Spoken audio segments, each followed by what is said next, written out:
It's day 20 of the Radio Free Skaro Flutelings Advent Calendar. This one comes from the Paul Charles Radio Show on Facebook. When comparing two legendary British franchises, which doctors would make the ultimate James Bond, and which Bonds could step into the TARDIS as the perfect Doctor Who? It could be Bonds, it could be actors as well. That's sort of one of the stipulating things. So, like, choosing an actor like Daniel Craig as playing the Doctor or something like that. He'd be all right. I think Lazenby isn't, because there's not much Bond of him, so why not make him a Doctor? And he's Welsh, isn't he? Paul McGann, no, he's Australian. That's right, yeah. McGann always call himself the George Lazenby of Doctor Who, because he's only in the one, which is amusing to me. Probably the easy go-to for Bond. A little too easy, you know what I mean? Because he's basically fashioned after James Bond in a Davison. way. Davison would have been a good 80s Bond, I think. I think Capaldi would be the best Bond outside of Pertwee. Is Bond, eh? No, he's a better Q. Because he's got the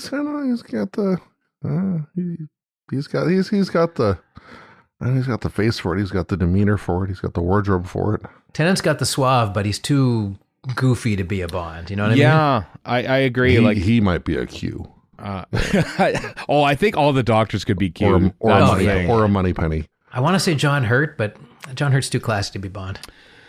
He'd be M. He'd be M. Oh, okay. Yeah. We'll just recast James Bond with Doctor Who people then. Exactly. Okay. Yeah. I mean, I think Gatwa could stretch his range a little bit and be Bond, and also be the first I was just about to say the James same Bond. thing. He could have been a good Bond. Sure. Yeah. That'd be good. So there we go. Let's do that. Do we go to the forbidden realm of Jodie Whittaker as a Bond? Ooh, Why is it forbidden? What's so forbidden about it? Because female Bond. Oh my God. Who cares? Whatever. If morons hate it, then I'm all for it. Yeah, exactly. Or I mean, Judi Dench was M for the longest time. Maybe have Jodie Whittaker as M if you want. Nobody seemed to freak out too much about that. No, she was great in it actually. How about pre-Sixth Doctor Colin Baker as Bond? Oh, I like that. Because he wasn't a ridiculous coat guy. He was like kind of the tough, hard man in the previous shows. Like, I think of the Timothy Bolton. I mean, I feel like Capaldi as the Dalton Bond, where they just like cut the nonsense and we're like, no, we're a serious franchise again. And then McGann shows up to be the next more serious Bond. Yeah, the We're a Brosnan serious franchise again, and they hire Alan Cumming. So who's the Roger Moore Bond in this setup? And why are we thinking of Eccleston? Eccleston would be a good Bond. Eccleston would be the best Bond. Yeah, actually, now that I think about it. Although, I don't know. Honestly, with Eccleston's, admonishment of the whole British hierarchy system. True. I feel like he would be honestly, Eccleston would be a great Bond villain, knowing that. And so would William Hartnell, honestly. Oh, William Hartnell as a Bond villain. That would be kind of cool. I love that idea. Troughton would just sort of be like the tech support for the villain or something like that. And how about have Jodie Whittaker as a Bond villain? Just come insane. Like, let her really go nuts with it. Why not? That idea. Yeah. Or a Bond villain, or at least like a Bond henchman, which is always who's Odd Job in this? Who's Odd Job? Brandon Task. Yeah. That's gonna be Tom Baker. Jimmy V. Yeah. He's got the hat. We haven't mentioned Tom Baker whatsoever. He's too nuts. He's too iconically Tom Baker. Yeah, I don't. So is he a henchman? Is he a villain? Is he a? Because he'd be a have to great be a villain, unhinged wouldn't he? Unhinged villain. I think Tom Baker steps in one scene and is basically an informant or something like that. Or it's Never Say Never Again. It's Davison as Bond, and then he walks by and does the wave like Roger Moore did, and Never Say Never Again. This never happened. And it's like the toothy wave. Yeah, that could be it. Yeah, I feel like Tom Baker needs to just be a cameo on his own. He cannot be seen to appear with any other. And he's in a normal Bonds. suit. He's like early '90s Tom Baker. Yeah, exactly. Curator style. No, like cameo. shot of VHS Tom Baker. That Yeah. That one. What about the other way? What about Bonds as doctors? Who would make good doctors? Would Connery make a good doctor? I don't know. We've had too many Scottish ones already, so no. That's true. Well, he's Irish. I just watched Untouchables, and clearly he's Irish. Roger Moore would, because he's kind of like Pertwee a bit. He's kind of got that easy humor to, you know what I mean? Like, yeah, Roger Moore, I think would be. He would fit the times. He'd be a great 70s doctor. I am woefully unfamiliar with Bond relative to you two. I've only seen a handful. Right. But I'm just trying to think of like Roger Moore in, was it Cannonball Run 2? Or was he in both? I can't remember. We're diving pretty deep here. This is amusing that Chris, this says a lot about Chris, folks, is that Chris has no idea about James Bond, but he does know a lot about Cannonball Run 2. Not the first one, the second one. Oh, like Jamie Farr says in it, he who has the gold makes the rules. I'd be loath to question Jamie Farr. Another good Bond, yeah.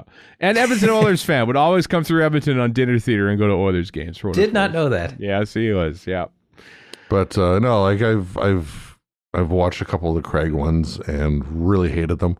I do like GoldenEye.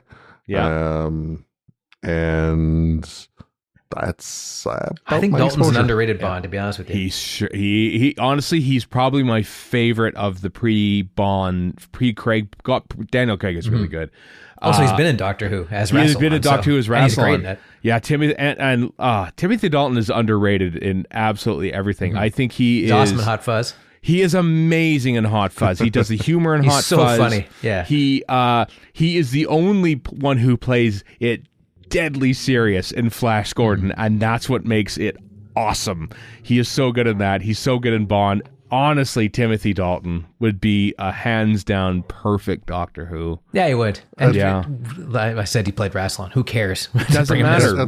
Billy Piper's apparently a doctor. Rassilon can be the Doctor too. I think that would work out just Colin fine. Baker was both, so yeah. Exactly. At the risk of drawing this out more than we already have, one more element I'm going to throw in there that we could maybe chew on for a moment is what Doctor Who companions would make good Bond girls or vice versa. No, I'm not touching that with a 10-foot pole. It'd be bad.